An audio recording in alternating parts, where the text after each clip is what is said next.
Британский производитель спорткаров Lotus представил кроссовер L-Edge, получивший 600-сильную электрическую установку. Это самая продвинутая и самая практичная модель в истории английского бренда, которую будут выпускать не в Великобритании, а в китайском Ухане. Поставки начнутся в 2023 году. Из этого видео вы узнаете все подробности о первом кроссовере в истории марки Lotus.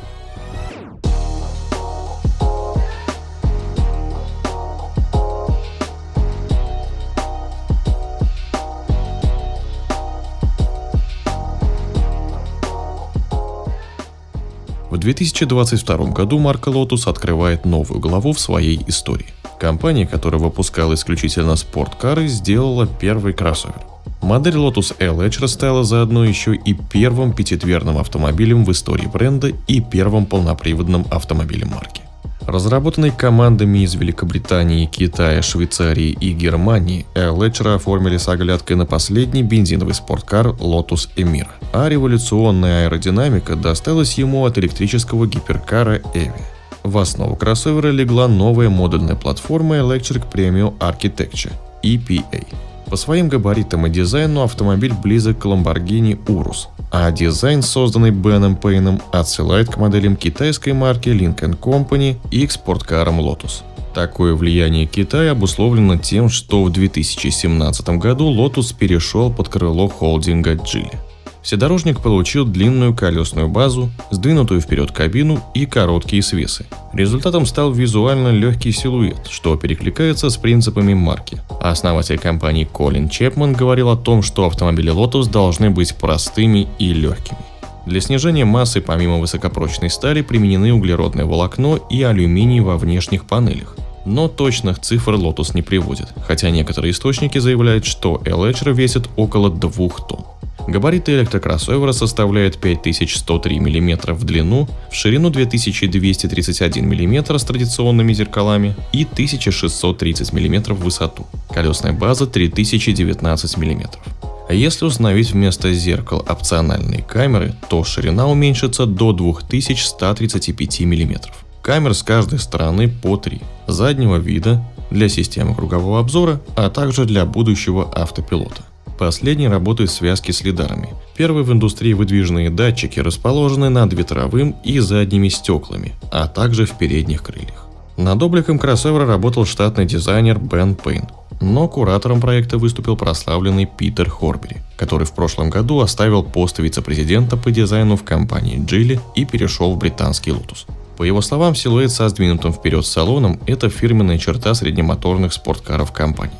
Для L-Edge создали так называемый пористый корпус, который буквально пропускает воздух во время движения благодаря отверстиям в капоте, за обеими парами колес и в верхней части задних стоек. Также имеется плавающий спойлер на двери багажника, меняющий угол в зависимости от режима езды, и 23-дюймовые колеса с карбоновыми вставками. Передняя решетка активная, покрытая сетью взаимосвязанных треугольных лепестков, которые раскрываются, когда требуется охлаждение, направляя воздух к тормозам, радиаторам системы охлаждения тяговой батареи и электромоторов. Вся оптика светодиодная, а задние фонари во время стоянки могут показывать шкалу зарядки тяговой батареи. Еще у Lotus L-Edge имеется режим приветствия, который активируется с ключа или из приложений для смартфона. В нем решетка радиатора начинает дышать, светотехника загорается в определенной последовательности, а дверные ручки с подсветкой автоматически выдвигаются.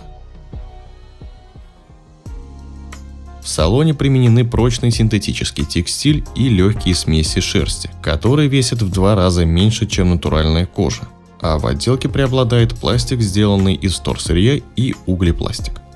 На передней панели разместили крошечную приборную панель высотой всего 3 см. На ней по умолчанию отображается только самая нужная информация. Такая же панель есть со стороны пассажира, а между ними складной 15-дюймовый экран мультимедийки. Он обеспечивает доступ к 95% функций за 3 прикосновения. Когда в нем нет необходимости, он автоматически складывается. Также имеется проекционный дисплей с технологией дополненной реальности. За звук отвечает система KEF Premium с 15 динамиками мощностью 1380 Вт. Но за доплату устанавливают 2160-ваттную с 23 динамиками и 3D-звуком. Lotus L-Edge может иметь салон на 4 или 5 посадочных мест. В В первом случае сзади установлены раздельные кресла с массивным центральным подлокотником и встроенным в него 9-дюймовым экраном. Еще Eletre за доплату может иметь 4 лидара для будущего автопилота. Они встроены в крышу спереди, сзади и в передние крылья, а выдвигаются только при необходимости. На первых порах они будут работать в составе стандартного комплекса электронных ассистентов. Полноценный автопилот 4 уровня появится вместе с обновлением программного обеспечения.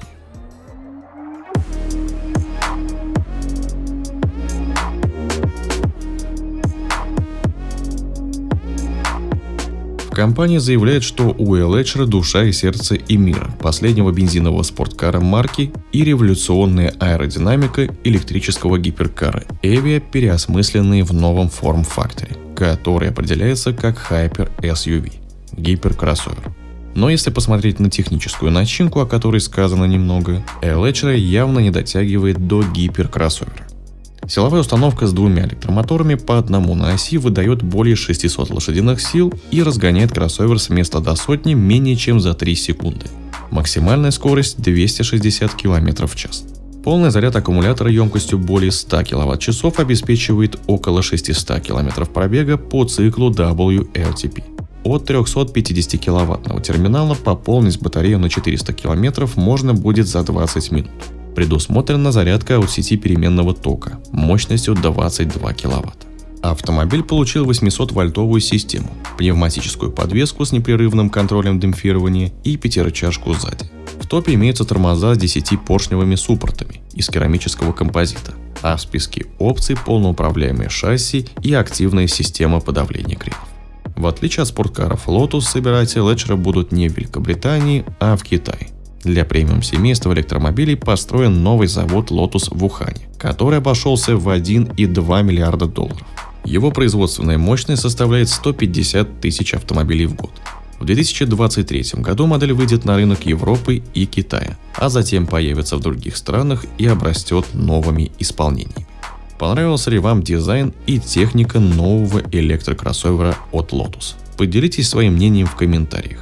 Также не забывайте, что я есть в Телеграме, на Яндекс.Дзене, Рутюбе и ВКонтакте. Там можно найти еще больше контента и автоновостей. Ссылку оставлю в описании под видео и закрепленном комментарии.